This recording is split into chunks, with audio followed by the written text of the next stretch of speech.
Il existe des instants dans l'histoire où quelque chose semble vibrer en arrière-plan du monde, comme si l'air lui-même retenait son souffle. Ce ne sont pas des moments que l'on voit, mais des moments que l'on ressent. Une tension subtile, à peine perceptible, glisse dans le silence du quotidien. Les anciens prophètes auraient dit que le voile s'amincit. Les mystiques auraient parlé d'un souffle venu d'ailleurs. Aujourd'hui, nous n'avons plus les mots pour le décrire, mais nous en percevons encore l'étrange secousse, ce frisson qui parcourt la conscience collective sans que personne n'ose l'admettre. Et pourtant, il est là. Une présence. Une vibration.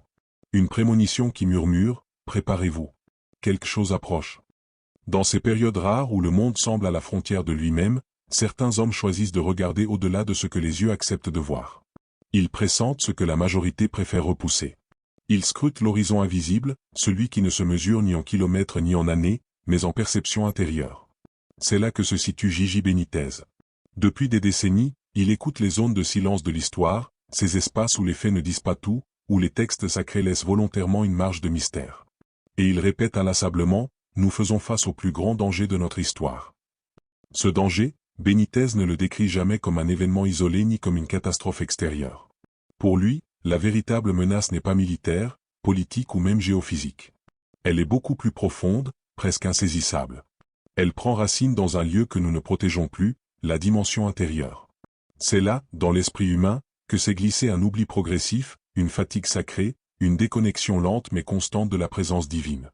Jésus avertissait, veillez et priez, afin de ne pas entrer dans la tentation. Mais la tentation d'aujourd'hui n'est plus celle d'hier. Ce n'est plus seulement le péché. C'est l'indifférence, l'endormissement, la cécité volontaire face aux signes. Car les signes, eux, n'ont jamais cessé. Benitez le répète depuis longtemps, les récits bibliques ne sont pas des souvenirs d'un passé lointain. Ils ne sont pas les vestiges d'une époque révolue. Ce sont des structures vivantes, des messages programmés pour se réactiver au moment précis où l'humanité en aurait un nouveau besoin. Chaque verset fonctionne comme un code. Chaque prophétie porte un timing. Chaque vision est une balise. Un avertissement adressé à une génération qui, peut-être sans le savoir, vit au cœur même de ce qu'elle redoutait depuis toujours. Lorsque Jésus annonçait que les jours seraient abrégés, il parlait à une époque qui n'avait pas encore connu l'accélération que nous vivons. Aujourd'hui, les événements défilent plus vite que notre capacité à les comprendre. Les crises surgissent sans laisser le temps de respirer. Le monde semble pris dans une course, comme poussé par une force qui dépasse les logiques habituelles. Et si cette contraction du temps n'était pas seulement une impression moderne, mais un phénomène spirituel, annoncé depuis 2 millénaires? Si le monde se transformait sous nos yeux sans que nous réalisions que nous ne vivons pas une époque ordinaire, mais un seuil? Alors une question brûle, pressante, urgente. Sommes-nous encore capables de reconnaître les avertissements sacrés lorsqu'ils traversent notre réalité? Nous a-t-on simplement rendus trop distraits, trop fragmentés, trop fatigués pour entendre la vibration d'un message divin? Ou bien avons-nous choisi de fermer les yeux, par peur de ce que nous pourrions découvrir? Cette vidéo ne se contente pas d'analyser. Elle n'essaie pas de convaincre. Elle ne cherche pas à imposer une version du monde. Elle ouvre un passage. Elle vous invite à écouter autrement, à lire autrement, à ressentir autrement. À approcher la Bible comme un organisme vivant, un souffle ancien qui ne dort jamais vraiment et qui continue de parler à ceux qui acceptent de s'arrêter assez longtemps pour entendre le murmure derrière les mots. Benitez l'a compris, les vérités les plus importantes ne s'imposent pas par le bruit, mais par la résonance intérieure. Les signes ne crient pas, ils vibrent. Les avertissements ne se montrent pas, ils se dévoilent à ceux qui sont prêts. Et peut-être êtes-vous arrivé ici précisément parce qu'une partie de vous, une partie que vous n'écoutez pas souvent, cherche à se réveiller. Quelque chose approche. Quelque chose que les prophètes ont décrit, que Jésus a annoncé, que Benitez a entrevu. Pas une catastrophe spectaculaire, mais un point de bascule. Un moment où l'histoire se déplie dans une direction que personne ne pourra ignorer. Et vous êtes là, à l'orée de ce passage. Le voyage commence maintenant. Pour comprendre l'avertissement que Benitez évoque, il faut revenir au texte, mais pas de la manière habituelle.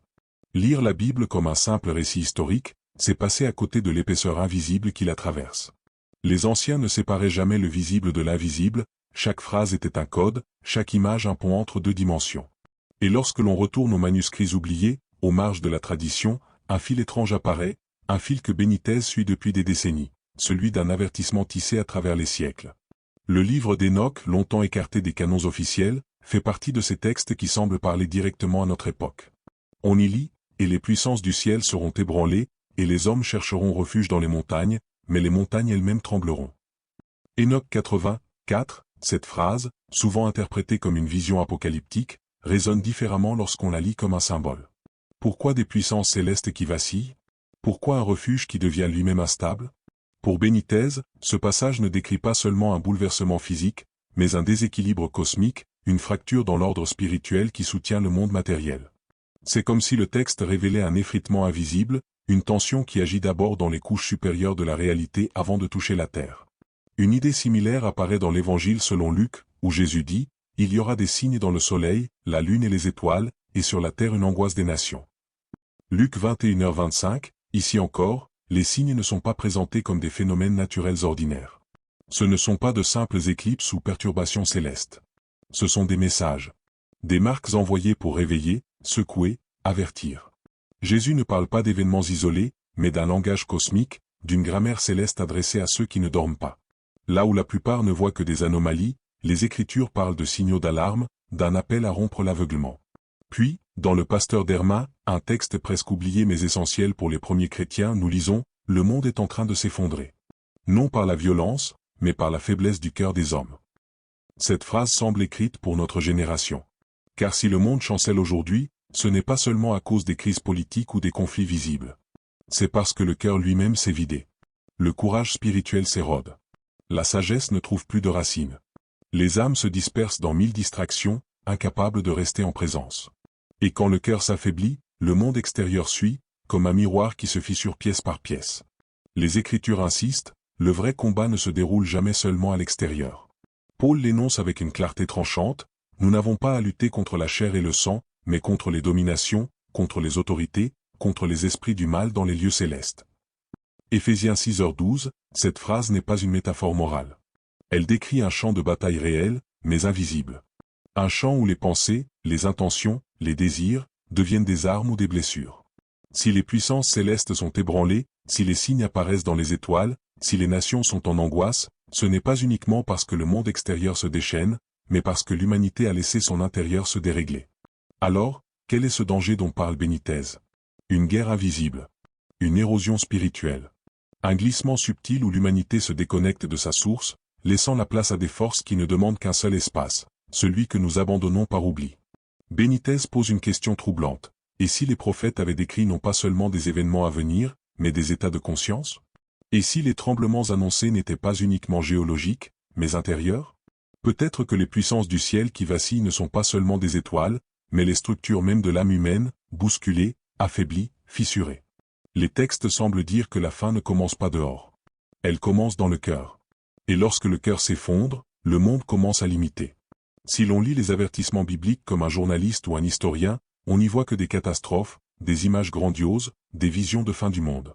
Mais si l'on adopte l'œil intérieur, celui que Benitez cultive depuis des décennies, alors quelque chose se retourne.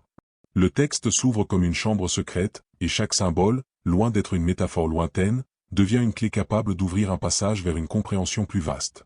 Prenons cette phrase, « Les étoiles tomberont du ciel », Marc 13h25. Certains y voient des météorites, l'effondrement de systèmes astrophysiques, des signes physiques dans l'univers observable. Mais si l'on part du principe que le langage sacré parle souvent en double, en superposant matière et esprit, alors une autre lecture apparaît. Pour Benitez, les étoiles représentent des consciences, des points d'orientation spirituelle, les repères invisibles qui guidaient jadis l'humanité. Leur chute ne serait donc pas une pluie d'astéroïdes, mais l'extinction d'une sagesse ancienne, l'effacement d'une lumière qui éclairait autrefois le chemin intérieur. Comme si le ciel de l'âme perdait peu à peu ses constellations. Dans l'Apocalypse, Jean décrit « une femme vêtue du soleil », Apocalypse 12h01. Image éblouissante, presque irréelle. Mais à travers le regard symbolique, Benitez y voit bien plus qu'un personnage céleste. Cette femme représente la lumière intérieure, ce noyau divin qui habite chaque être humain, la pureté qui reste intacte malgré les bruits du monde. Elle est l'intuition sacrée, le souvenir de Dieu dans le cœur. Lorsqu'elle est menacée par le dragon, ce n'est pas seulement une scène visionnaire, c'est la représentation d'un danger bien réel. Car le dragon n'est pas qu'une créature mythique. Il est l'esprit du chaos, la confusion qui envahit les pensées, la fragmentation intérieure qui dévore la clarté de l'âme. Sa rage contre la femme est la rage du mensonge contre la vérité intérieure. Mais que représente réellement ce dragon? Une entité? Une force? Une énergie qui traverse les âges? Benitez propose une idée plus dérangeante.